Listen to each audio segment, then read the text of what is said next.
Assalamualaikum ji. I hope you guys are fine and safe from the coronavirus.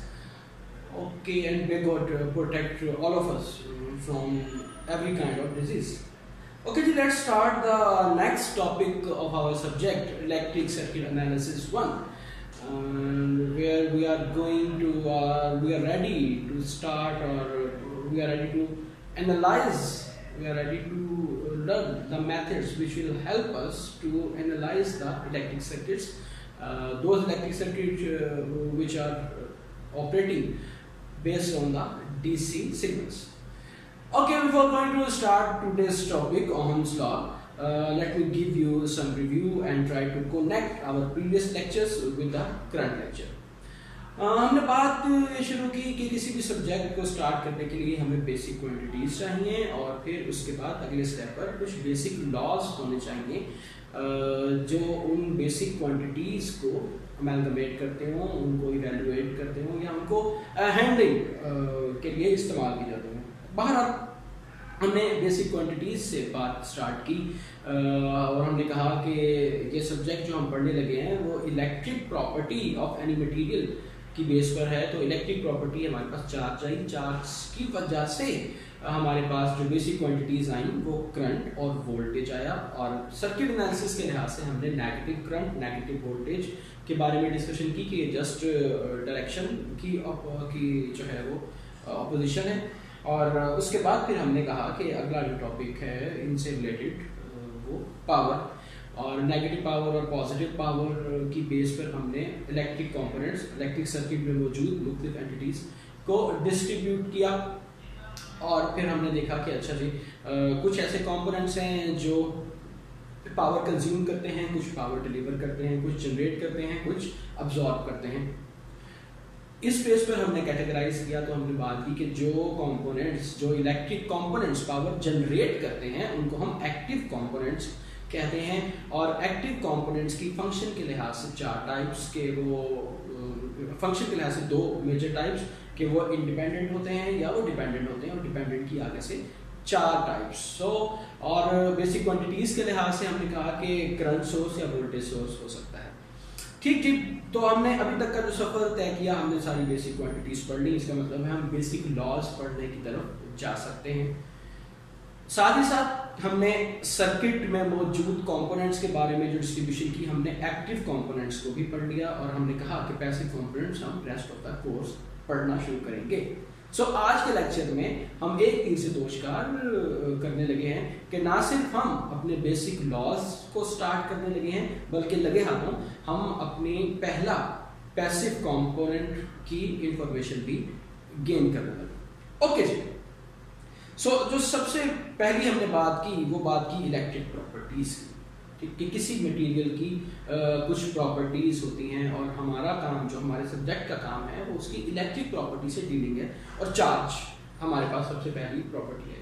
अगली बात हमने की कि चार्ज ने काम करना, चार्ज ने ट्रेवल करना शुरू कर दिया। अब मटेरियल के पास एक और प्रॉपर्टी है, और वो प्रॉपर्टी है कि वो उस चार्ज की ट्रैवलिंग में, उसका एक और करैक्टरिस्टिक ही है कि चार्ज की ट्रैवलिंग में वो ऑपोजिशन प्रोड्यूस करता है। ठीक, फॉर एग्जाम्पल चार्ज एक जगह से दूसरी जगह जाना चाहता है तो मुख्तलिफ मटेरियल अपनी इस्तेताद के मुताबिक उसको ऑपोजिशन जो है वो प्रोड्यूस करते हैं। किसी भी मटेरियल की ये इलेक्ट्रिक प्रॉपर्टी कहलाती है रेजिस्टिविटी, उसको रेजिस्ट करने से resistivity. And we note that resistivity rho से हम उसको जो है वो लेबल करते हैं, और इसका यूनिट ओम मीटर है, उस पर हम बाद में आ जाएंगे।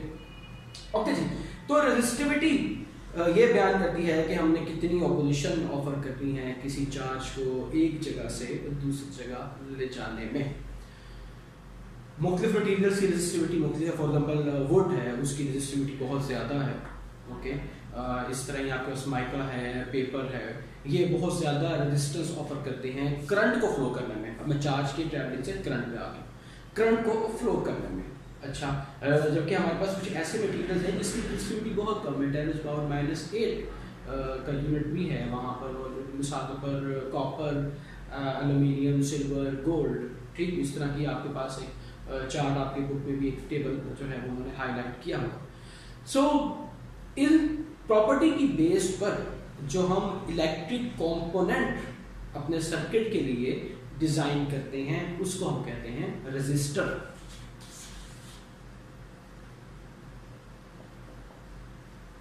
इसकी जो रिप्रेजेंटेशन है वो कैपिटल आर से की जाती है। अच्छा, रजिस्टर को डिजाइन करने के लिए अगर आप डिजाइनिंग की बात करें कि एक रजिस्टर आपने किस तरह से बनाना है, तो रजिस्टर जो है वो डिपेंड करता है रिस्पेक्टिव मटेरियल की रेजिस्टिविटी पर, उसकी ये सलाहियत कि वो कितना चार्ज को एक जगह से दूसरी जगह में मुखालफत करता है, अपोजिशन करता है, रेजिस्ट करता है। दूसरी चीज उस मटेरियल की लेंथ, मिसाल के तौर पर आपने कॉपर की एक लेंथ ले ली, जितनी बड़ी आप लेंथ लेंगे उतनी ही ज्यादा रेजिस्टेंस बढ़ जाएगी।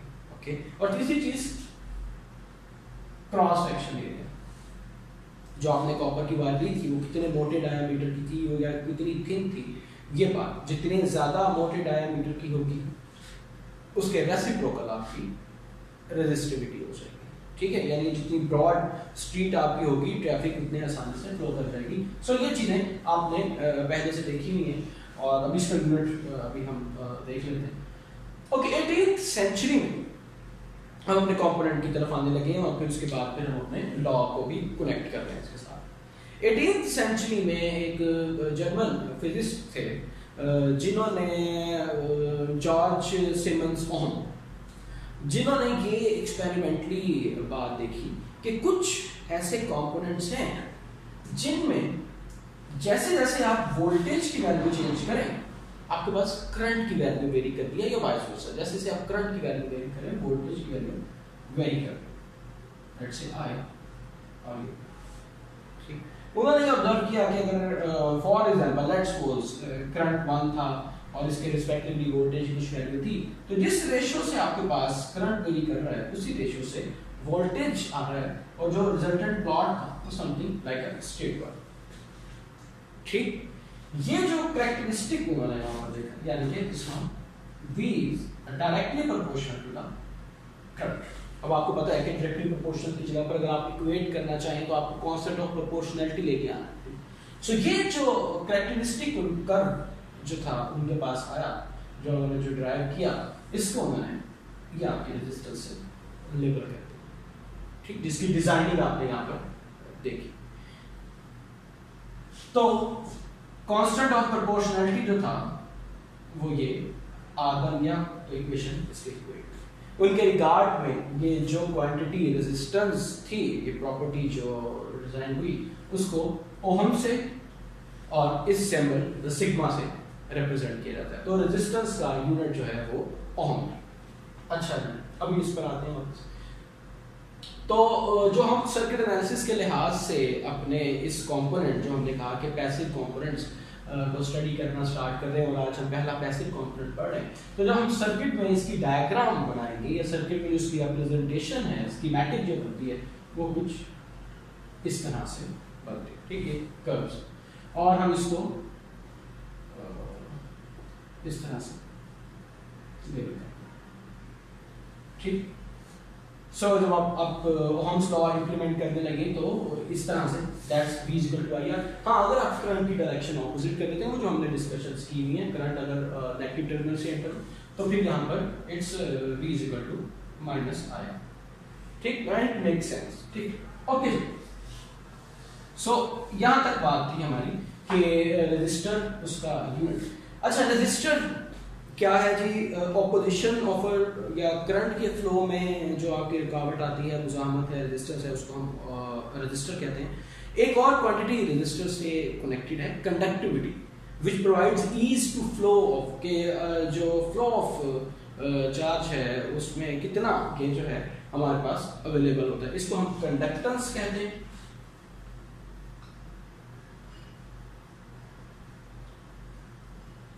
रिप्रेजेंटेशन G से एंड दिस 1/R। ठीक, और इसका यूनिट जो है वो जॉर्ज सिमन ओहम के नाम का दूसरा हिस्सा सिमन जो है और इन्वर्टेड है क्योंकि ये इसका रेसिप्रोकल है, ठीक। सो आपके नेक्स्ट टॉपिक्स में ये वाला पैरामीटर भी जो है वो एक अहम है कि कंडक्टेंस के लिहाज से भी आप बेसिक क्वांटिटीज करंट और वोल्टेज को फाइंड आउट कर सकेंगे। आप एक जगह पर ये टेक्निक भी सीखेंगे। ओके जी, इसके बाद जो है वो हम रजिस्टर की टाइप्स को देख लेते हैं कि रजिस्टर जो है उसकी दो तरह की अवेलेबिलिटी है हमारे पास। एक तो है कि कांस्टेंट रजिस्टर, एक है कि variable resistor. Constant register just like आपके पास जो सोर्सेज थे इंडिपेंडेंट सोर्सेज के, कांस्टेंट रजिस्टर में ये है कि आपके पास फॉर एग्जांपल अगर ये 100 ओहम का रजिस्टर है, ठीक है, लेबल्ड ये है, तो ये 100 ओहम का ही रजिस्टर है। जबकि इसके अलावा हमारे पास कुछ वेरिएबल रजिस्टर होते हैं, इस तरह से उनको रिप्रेजेंट किया जाता है। ये एक रेंज के लिए काम करते हैं। फॉर एग्जांपल डाटा शीट में ये बात लेबल हो कि 10 ओहम टू 100 ओहम तक ये रजिस्टर वेरी कर सकता है अपने resistance depending upon the users demand, ठीक। आपको 10 ओहम चाहिए, आप 10 पर ट्यून कर दें, आपको 15 चाहिए, आपको 20, 50, 100। सो ये हमारे पास टाइप ऑफ रजिस्टर्स में ये वाली बात आ गई। अच्छा जी, हाँ, एक इम्पॉर्टेंट बात ये है बीच में कि हम इस सब्जेक्ट में ECA 1 में जो प्राइमरी लेवल पर भी हम DC सर्किट के सिर्फ एनालिसिस कर रहे हैं, उसमें जितने भी रजिस्टर्स हम यूज करेंगे वो लीनियर कहलाएंगे या वो ओहम्स लॉ को ओबे करते हुए यूज होंगे, ठीक। हमारे पास कुछ ऐसे रजिस्टर्स भी मौजूद हैं जो इस पैटर्न पर नहीं आते हैं। फॉर एग्जांपल लाइक दिस, उनका जो है वो पैटर्न है कि करंट की वैल्यू एक हद तक तो वेरी करती रहती है, जैसे ही आप कुछ रेंज बढ़ाते हैं तो वोल्टेज बहुत ज़्यादा फ्लो या वोल्टेज, सॉरी ये बोल गया मैं कि वोल्टेज की एक हद तक तो करंट और वोल्टेज में कुछ रिलेशन रहता है, लेकिन उसके बाद बहुत ज़्यादा करंट फ्लो करना शुरू हो जाता है। ये हमारे सब्जेक्ट के स्कोप से बाहर, आप इलेक्ट्रॉनिक्स के सब्जेक्ट में ये चीज़ देखेंगे, तो हम सिर्फ लीनियर रेजिस्टर्स को डिस्कस करेंगे। अच्छा जी, अगली चीज़ जो है पावर। अगर आप इस टॉपिक इसको देखें,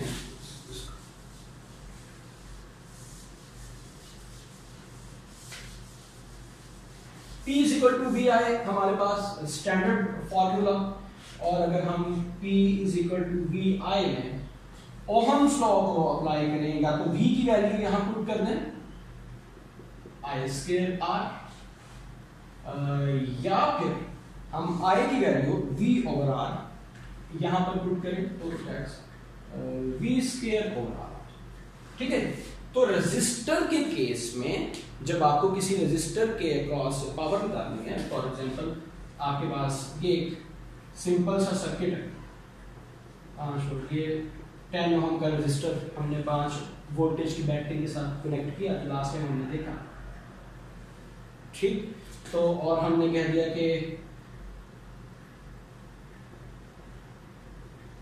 कि सपोज करें या अभी आप थोड़ी देर के लिए कंसीडर करें कि ये 5 वोल्टेज, इसके अक्रॉस भी 5 वोल्टेज है और इसमें से करंट कितना फ्लो कर रहा है, तो हम इजीली यहाँ पर ये यूटिलाइज करके 5/10 इसमें से फ्लो करता हुआ करंट निकाल सकते हैं। या अगर आपको करंट गिवन है और आपसे वोल्टेज मांगा गया, तो इस तरह से हम अपने सर्किट में ओहम्स लॉ को यूटिलाइज कर सकते हैं करंट और वोल्टेज को फाइंड आउट करने के लिए। सो जब आपके पास करंट और वोल्टेज दोनों आ जाए तो आप ऑब्वियसली यूज कर सकते हैं, लेकिन अगर आपके पास कोई एक क्वांटिटी हो, या करंट हो या वोल्टेज हो, तो फिर आप पावर इन फॉर्मूलाज के तहत निकाल सकते हैं। याद रखिएगा कि ये वो फॉर्मूलाज हैं जो कि रजिस्टर के लिए पावर के मध्य में आते हैं। Okay, come to the point. Point ये है कि अगर आप करंट की वैल्यूज या वोल्टेज की वैल्यूज को देखें, तो रजिस्टर जो है वो पावर के लिहाज से एक नॉन लीनियर डिवाइस के तौर पर काम कर रहा है। एक पॉइंट तो ये हो गया, यानी कि इसका प्लॉट जो भी हमारे पास एक स्ट्रेट लाइन आई थी, ऐसा नहीं बल्कि स्केल की वजह से पैराबोलिक शेप में, अगर आप नेगेटिव करंट भी ले जाएं अव्वल तो ठीक, अगर ये नहीं है आपके पास तो इसका प्लॉट कुछ इस तरह की शेप में आएगा। ओके, तो एक तो ये नतीजा हो गया कि पावर की टर्म्स में, प्लीज पावर की टर्म्स में रजिस्टर नॉन लीनियर डिवाइस है। सेकंड जो इंपॉर्टेंट चीज है वो ये कि करंट की कोई भी वैल्यू या वोल्टेज की कोई भी वैल्यू अगर आप रखते हैं यहां पर नेगेटिव या पॉजिटिव, पावर आपके पास हमेशा पॉजिटिव है। ठीक, दैट्स द प्रूफ कि हमारा जो रेजिस्टर है वो एक पैसिव कंपोनेंट है। हमने लेक्चर के स्टार्ट में बात की कि हम पढ़ेंगे ओम्स लॉ और लगे हाथों हम रेजिस्टर जो हमारा पहला और सबसे सिंपल पैसिव कंपोनेंट है उसकी इंफॉर्मेशन भी ले लेंगे। सो अभी तक बात हुई कि हम एक जो इलेक्ट्रिक प्रॉपर्टी है, एक और इलेक्ट्रिक प्रॉपर्टी रेजिस्टिविटी, उसको यूटिलाइज करके हम एक कंपोनेंट, पैसिव कंपोनेंट बना चुके हैं या पढ़ चुके हैं जिसको हम रेजिस्टर कहते हैं। और उस रेजिस्टर के क्रॉस करंट या वोल्टेज की वैल्यू यूजिंग ओम्स लॉ, जो कि कहता था कि वोल्टेज और करंट जो है वो आपस में डायरेक्टली प्रोपोर्शनल है, या वोल्टेज करंट और रेजिस्टर की मल्टीप्लिकेशन पर डिपेंड करता है, देख चुके हैं। अब जो हम सेक्शन करने लगे हैं वो मोस्ट इंपॉर्टेंट है ओम्स लॉ से, जो सबसे इंपॉर्टेंट नतीजा सर्किट एनालिसिस के लिए हम निकालते हैं, वो अब की बात शुरू होने लगी। अभी तक का जो मटेरियल था वो मोस्टली आपने इससे पहले भी देखा हुआ था अपनी प्राइमरी फिजिक्स के लेवल पर, और हम उसको एक तरह से रिवाइज कर रहे थे। अब जी जो हमारे पास एक इम्पॉर्टेंट पॉइंट है जिससे हम रिजल्ट्स, दो बहुत इंपॉर्टेंट रिजल्ट्स निकाल रहे हैं। ओके, हमने कहा कि V is equal to I R। ठीक, हम चूंकि डीसी पढ़ रहे हैं तो डीसी के लिए भी कैपिटल I यूज कर रहे हैं, एसी के लिए यूजली हम और ये भी capital V is equal to Ohm's law. अच्छा, अब यहाँ पर जो रेजिस्टर है ये वेरी करता है 0 to infinity। आपके पास ऐसे मटेरियल्स भी हैं जिनकी रेजिस्टेंस बहुत नेग्लिजिबल है, और जब हम थ्योरेटिकली आइडियली इसको डिस्कस कर लें तो वो 0 होगी। ऐसे मटेरियल्स भी हैं जिनकी रेजिस्टेंस बहुत ज्यादा है, जैसे हमने स्टार्ट में नाम लिया माइका वगैरह का 10⁸, या वुड का नाम लिया, उनकी रेजिस्टेंस बहुत ज्यादा है। सो आइडियली जब हम बात करते हैं या थ्योरेटिकली जब बात करें तो हम देखिए इनफाइनाइट, तो रेजिस्टर जो है उनकी रेंज 0 से इन्फिनिटी तक पहुंच रही है। अब इस बात को हम यूटिलाइज करते हैं। हम पहला केस ले लेते हैं, case 1, resistance is equal to 0। ठीक, फॉर एग्जांपल ये आपके पास एक रेजिस्टर, ओके, जो कि किसी सर्किट का पार्ट है। ठीक, इसके पीछे भी आपके पास एक सर्किट लगा हुआ है, 5-6 रेजिस्टर्स और लगे हुए हैं, या 1-2 सोर्सेज लगे हुए हैं। ठीक, और बाय एनी मींस यू जज, या ऐसा हो गया कोई काम कि इस रेजिस्टर की रेजिस्टेंस 0 होगी। ओके, अब क्या काम होगा, करंट और वोल्टेज के लिहाज से क्या काम होगा वो हमें ओम्स लॉ बता रहा है। ओम्स लॉ कहता है कि जनाब आपका जो करंट है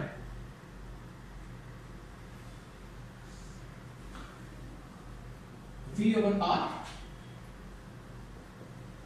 ठीक, and R is equal to 0, anything over 0 is equal to infinite।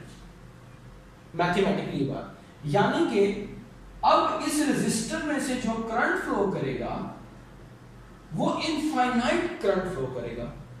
Okay, अभी हम इस पे आते हैं, पहले मैथ्स को साइड पे करते हैं।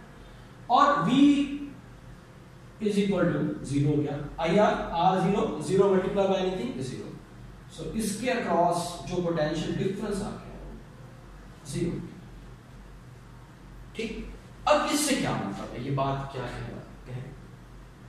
इनफाइनाइट करंट तो हमारे पास जाहिर बात है वो नहीं है। इनफाइनाइट करंट से जो सर्किट में हम मुराद ले रहे हैं वो ये कि जितना भी करंट एक टर्मिनल पर इस रेजिस्टर के मौजूद था, जितने भी चार्जेस करंट से एक टर्मिनल पर मौजूद थे, वो सारे के सारे दूसरे टर्मिनल पर आ गए। ओके, यानी कि जितना करंट यहां था 1 एम्पेयर, 10 एम्पेयर, 50 एम्पेयर, वो सारे का सारा यहां पर आ गया। क्यों? क्योंकि उसके फ्लो करने में कोई रेजिस्टेंस नहीं थी, बेसिक प्रॉपर्टी जो आपने पढ़ी। ठीक, बात समझ आ रही है? ओके, ठीक है, सारे के सारे चार्जेस यहाँ आ गए। सो थ्योरेटिकली जिसको आप इनफाइनाइट कह रहे हैं, उसका मतलब ये है कि जितना भी करंट यहाँ पर आया था वो सारे का सारा पहुंच गया इस टर्मिनल पर। इसने कोई भी रेजिस्टेंस प्रोड्यूस नहीं की, एक तो बात की। और दूसरी बात कि जितना करंट या जितने चार्जेस यहाँ थे वो सारे के सारे यहाँ आ गए। यहाँ 10 थे तो यहाँ पर भी 10 आ गए, यहाँ लाख थे तो यहाँ पर भी लाख आ गए, यहाँ 1 था यहाँ पर भी 1 आ गया। ठीक, और इस चीज को जब हम पोटेंशियल डिफरेंट के एंगल से देखें तो हमारे पास 10 माइनस 0, यानी कि जितनी पोटेंशियल इस टर्मिनल पर मौजूद थी उतनी ही पोटेंशियल इस टर्मिनल पर भी मौजूद है। Okay, that's why potential difference zero तभी होगा ना जब जितनी पोटेंशियल यहां थी उतनी पोटेंशियल यहां होगी। ठीक, चाहे वो चार्जेस यहां से यहां आना चाहिए या पहले से कहीं पर पहुंचे हुए। ठीक, सो इस कॉन्सेप्ट को जहां पर आपके सर्किट में मौजूद, मिसाल के तौर पर, ठीक जी, मिसाल के तौर पर आपके पास ये एक सर्किट लगा हुआ है और इसके अंदर कोई एक रेजिस्टर इस तरह का फेनोमेना एग्जिबिट कर दे, मिसाल के तौर पर बैट से ये वाला कर, तो इस फेनोमेना को, इस काम को हम कहते हैं शॉर्ट सर्किट। जो आपने शॉर्ट सर्किट की टर्म सुनी, तो ये कंपोनेंट शॉर्ट हो जाएगा, मतलब जितना करंट यहां पर मौजूद था वो सारे का सारा यहां पर चला गया और इस टर्मिनल पर कोई भी पोटेंशियल का डिफरेंस नहीं रहा। शॉर्ट सर्किट को जो लेबल किया जाता है डायग्रामेटिकली, जिस तरह रेजिस्टर को हम इस तरह से या वोल्टेज सोर्स को इस तरह से कहते हैं, तो शॉर्ट सर्किट को हम एक स्ट्रेट वायर से ना सिर्फ रिप्रेजेंट करते हैं बल्कि इसका मतलब भी स्ट्रेट वायर, यानी कि फॉर एग्जांपल ये जो आपका सर्किट था, ठीक है, इसमें इस कंपोनेंट को मैंने इस कंपोनेंट के साथ जोड़ने के लिए जो ड्राइंग में भी वायर्स बनाई और जो आप लैब में भी मैनुअली वायर्स के साथ खेलेंगे, तो हम अज्यूम कर रहे हैं कि वो शॉर्ट वायर्स हैं आपकी, यानी कि आइडियली वो बहुत सादिक और अमीन है, यानी कि जितना भी उनके पास डेटा आया उन्होंने सारे के सारा, जितने भी करंट आया उन्होंने सारे के सारा करंट आगे फ्लो कर दिया, जितने चार्जेस आए सारे के सारे चार्जेस अपने पास रखे बगैर आगे फ्लो कर दिए, अगले टर्मिनल पर पहुंचा दिए। ठीक, तो जितनी टर्मिनल पे यहाँ पर पोटेंशियल थी उतनी पोटेंशियल यहाँ पर भी आ गई। सो ये आपके पास बहुत इंपॉर्टेंट कॉन्सेप्ट शॉर्ट का, शॉर्ट सर्किट का, और हम जितनी भी वायरिंग करते हैं, इंपॉर्टेंट बात है कि हम ये शॉर्ट सर्किट, मिसाल पर ये एक डिवाइस था, ठीक, ये इसका एक टर्मिनल का एंड, एक टर्मिनल का एंड, ये दूसरा, ठीक।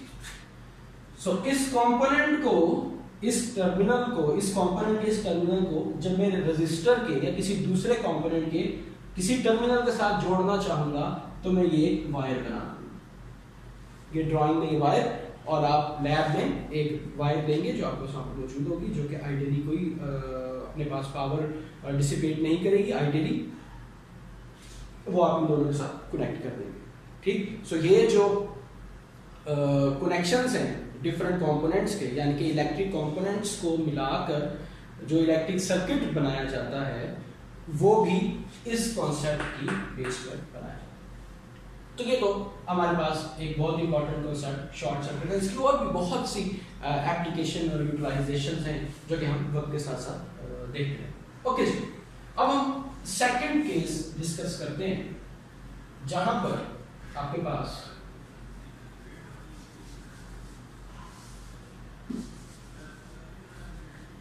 जो रेजिस्टर है उसकी वैल्यू इनफाइनाइट, रेजिस्टर की वैल्यू बहुत ज्यादा आपके पास आ गई। अच्छा जी, उसकी वजह से आपके पास वोल्टेज और करंट में क्या चीज है, वोल्टेज तो आपके पास हो गया infinite, anything multiply with the infinity is infinity, इस थ्योरम के तहत। Okay, we can see what about the current,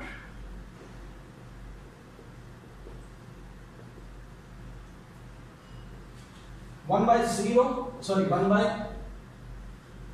infinity, anything by infinity is equal to 0. So current is 0 और पोटेंशियल डिफरेंस इन्फिनिटी। जिस तरह हमने अभी शॉर्ट सर्किट के लिए एनालिसिस रन की है मैथमेटिकल इंफॉर्मेशन की बेस पर, इस तरह ही अब हम मैथमेटिकल इंफॉर्मेशन की बेस पर इस सर्किट की एक रेजिस्टर है जिसकी जो चार्जेस को फ्लो करना ही नहीं दे रहा, जिसकी बहुत ज्यादा रेजिस्टेंस है, कॉन्सिक्वेंटली कोई भी चार्ज इस जगह से इस जगह पर ट्रेवल नहीं कर सकता, फ्लो ऑफ चार्जेस नहीं हो सकती। तो मैथमेटिकली और कॉन्सेप्चुअली ये बात आगे कि I is equal to 0।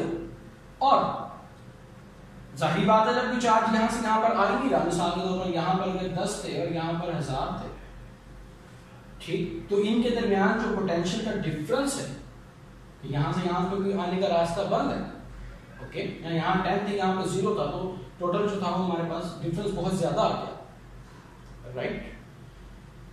So potential difference या वोल्टेज बहुत ज्यादा, इनके दरमियान गैप बहुत ज्यादा। इस कॉन्सेप्ट को या इस फेनोमेना को जो कि हाई रेजिस्टेंस की वजह से होता है कहते हैं ओपन सर्किट, ओके, और इसको हम लेबल करते हैं गैप्स। अगर मैं इसी सर्किट को बनाऊं कि यही वाला रेजिस्टर जो था वो बजाय इसके कि शॉर्ट हो गया, ओपन हो गया, तो यहां पर हम एक गैप शो कर देते हैं, ठीक। इट मींस कि अब यहां से इस टर्मिनल से यहां पर, चूंकि हमने अभी तक सर्किट की टर्म्स नहीं पढ़ी, जिससे हम लास्ट टाइम कहा था कि हम पढ़ेंगे अभी, तो इंशाल्लाह नेक्स्ट लेक्चर में हम सर्किट की टर्म्स से फेमिलियर हो जाएंगे, तो फिर मैं सर्किट की टर्म में बात करूंगा। फिलहाल मैं टर्मिनल का वर्ड ही यूज कर रहा हूं, एक्चुअली इट्स नोड, ओके। सो इस टर्मिनल से अगले टर्मिनल पर मेरे पास चूंकि हमारे पास चूंकि करंट कोई नहीं जा रहा, ठीक, और जो पोटेंशियल यहां से डेवलप हो रहा था वो सारे का सारा यहीं पर ही स्टॉप हो गया, ठीक। जो यहां से पोटेंशियल जा रहा था वो यहां पर है, और जो यहां पर था वो ऑलरेडी वहां पर, तो पोटेंशियल डिफरेंस बहुत ज्यादा डेवलप हो गया। सो ये हमारे पास ओपन सर्किट है। फॉर एग्जांपल अगर मैं इसी स्पेसिफिक सर्किट की बात करूं तो इसका मतलब ये है कि अगला पूरे का पूरा पोर्शन सारा कट हो गया, ये चीजें यहाँ पर लगी हुई हैं या नहीं लगी हुई एक बराबर है। मिसाल के तौर पर अगर आपके घर का जो ब्रेकर है वो ऑफ हो जाता है तो इट मींस कि वो ओपन सर्किट उसने कर दिया, ठीक। क्या अब आपके घर को जो आपकी मेन हब जो मीटर की वायर थी वहां से आपके घर को इलेक्ट्रिसिटी नहीं मिल रही, तो ये इसका एक पॉजिटिव साइड भी होगी हमारे पास, ठीक। इस तरह शॉर्ट की जहाँ बहुत ज्यादा अफादियत है वहां पर उसके नेगेटिव बेनिफिट्स, नेगेटिव पॉइंट्स हैं कि आग लग जाना या स्पार्किंग हो जाना, बहुत ज्यादा करंट जो फ्लो कर जाता है और करंट लगना वगैरह, ये सारी चीजें, ठीक। तो ये बहुत इंपॉर्टेंट दो पॉइंट्स हैं हमारे पास ओहम्स लॉ से जो हमने एक्सट्रैक्ट किए, ओपन सर्किट और शॉर्ट सर्किट का, जो कि हमारे सर्किट के लिहाज से, सर्किट एनालिसिस के लिहाज से बहुत ज़रूरी है कि आप उसके ऊपर प्रैक्टिस करें। आपके पास कुछ प्रॉब्लम्स भी हैं और मैं असाइनमेंट भी आपसे शेयर करूँगा, ओके। सो आज के लेक्चर में जहाँ पर हमने अपना पहला बेसिक लॉ पढ़ा, जबकि हम सारी बेसिक क्वांटिटीज से और एक्टिव कंपोनेंट्स को भी देख चुके थे, तो बेसिक लॉ ओहम्स लॉ के साथ साथ हमने अपना पहला सिंपलेस्ट पॉसिबल पैसिव कंपोनेंट भी पढ़ा जो कि रेजिस्टर है, और रेजिस्टर की वजह से एक बहुत अहम लॉ ओहम्स लॉ आया। ओहम्स लॉ की अफादियत नंबर 1 ये है कि ओहम्स लॉ को यूज़ करते हुए हम अपने सर्किट में अननोन क्वांटिटी को फाइंड आउट कर सकते हैं, प्रोवाइडेड कि हमारे पास रेजिस्टर एंड अदर क्वांटिटीज जो हैं वो कोई एक क्वांटिटी मौजूद हो, ओके। और उसके बाद हमने रजिस्टर की टाइप्स देख ली, रजिस्टर पावर के लिहाज से कैसे बिहेव करता है, रजिस्टर की रेसिप्रोकल क्वांटिटी देख ली, और उसके बाद फाइनली हमने ये देखा कि रजिस्टर का एक बहुत बड़ा फ़ायदा ये है कि जब रजिस्टेंस बिल्कुल ख़त्म हो जाए या रजिस्टेंस बहुत ज़्यादा हो जाए, यानी कि शॉर्ट सर्किट हो जाए या फिर ओपन सर्किट हो जाए, ठीक है जी। आपसे इंशाल्लाह मुलाकात होगी क्वेश्चन आंसर के सेशन में regarding your queries and concerns about this topic. Thank you very much.